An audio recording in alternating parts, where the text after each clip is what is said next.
Warning, there is an excessive use of now in this video. Hey guys, G&G here, and today we're going to be covering all the information that we know about this new Animal Crossing New Horizons. But before we get into the video, make sure to hit that subscribe button because why not, right? Now, this project was originally scheduled to come out this year, but it's been put back to the 20th of March 2020.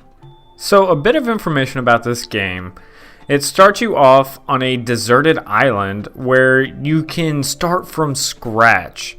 That's right, you don't start with anything. You just have a tent, lamp, and a camper bed, and you go from there. You start on this deserted island that, although it says deserted, there are still a couple people on this island, but we still don't know exactly what they're there for or what they're going to do. Now, this is a first in this game that you are actually going to start from scratch. You don't have this pre-built town to work off of, so initially that's a good thing because you can put things wherever you want. You don't have to worry about putting them in certain spots. You can literally build wherever you want in this game. Another little neat feature that they've added to this game is harvesting and resourcing to build your furniture, your tools, your clothes, and pretty much everything in between. Now, they did borrow this from the Pocket Camp, the mobile game, but I think this is going to be a little bit more expanded upon. Now, from looking at this trailer, it looks like it's kind of a simplified Minecraft in a way, where you can gather resources to build various things, and these items will have kind of a weight limit, but we don't really know exactly what that is yet. I know that you can build sturdier and better things, but we still don't know, the full details about this. Now, besides that, you still will be getting bells for currency to kind of pay back Tom.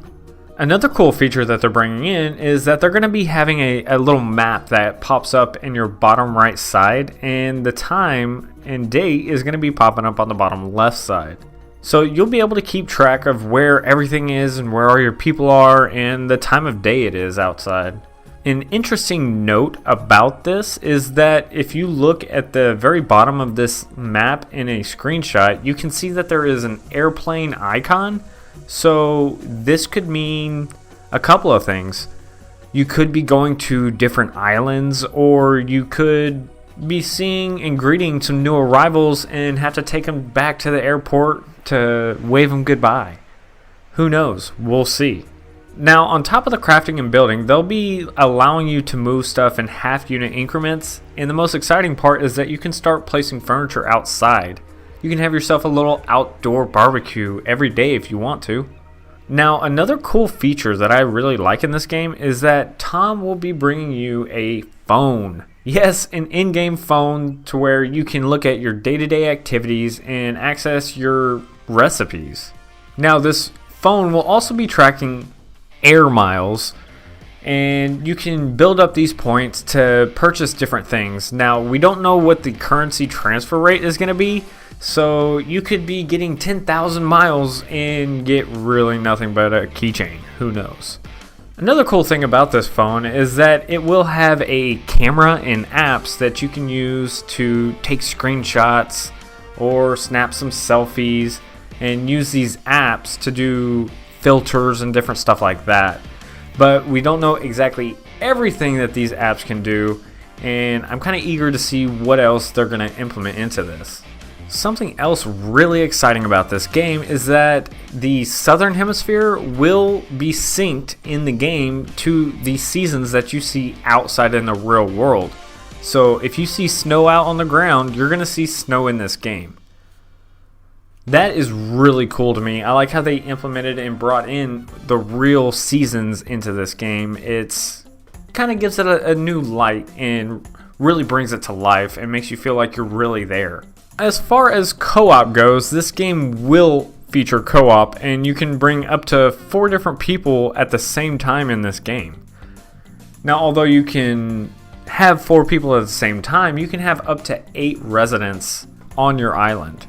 The kind of tricky thing about this, though, is that the camera will track the leader, but you can warp the guests to the screen if they stray a little bit too far. I'm not too excited about that, but all 4 players can play basically on the same screen.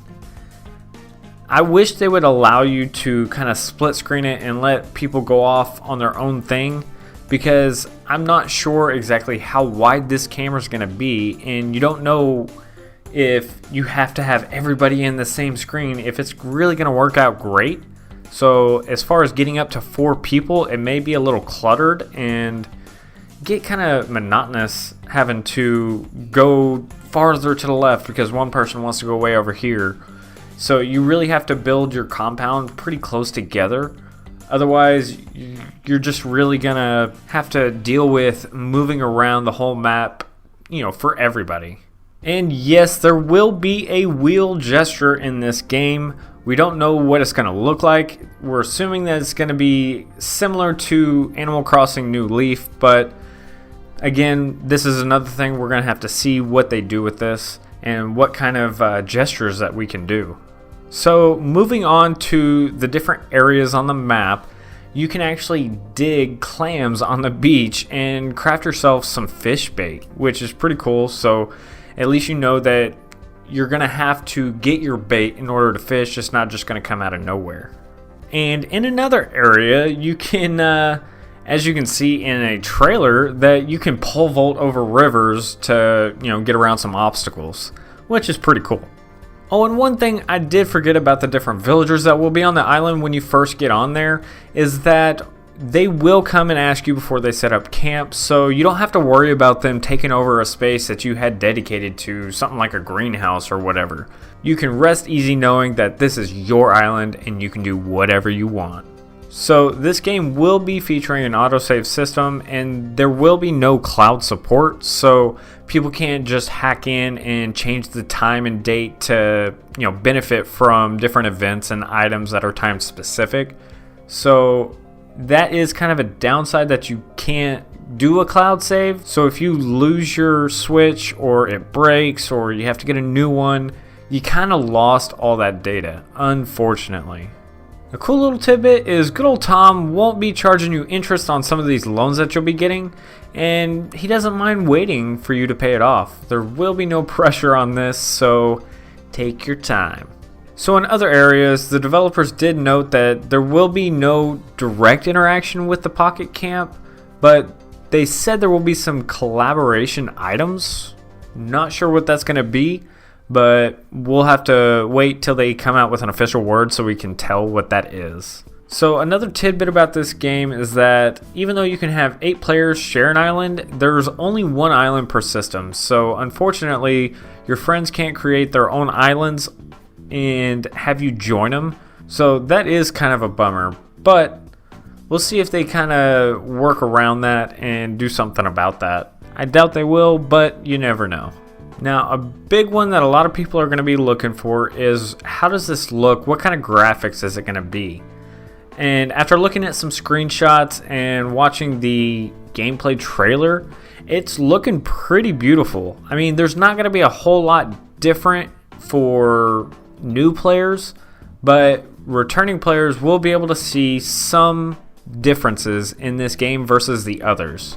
I know in looking at these graphics and watching the time-lapse that they show on this gameplay trailer, it looks really good, and the water physics, which seems to be a pretty big deal with a lot of people, is really beautiful, actually. I'd have to give them props for this. The lighting, the shading, everything about it, it just looks gorgeous.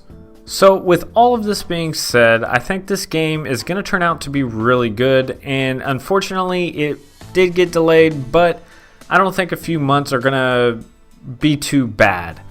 As long as this game doesn't get rushed and they properly build this, it'll be worth the wait. So let me know in the comments, guys, what do you think? Are you excited for this game? Did you play any of the other ones? Again, I'm always interested to read the comments and hear your guys' thoughts. These are just mine, so let me know in the comments below, and be sure to leave a like on this video if you did enjoy it.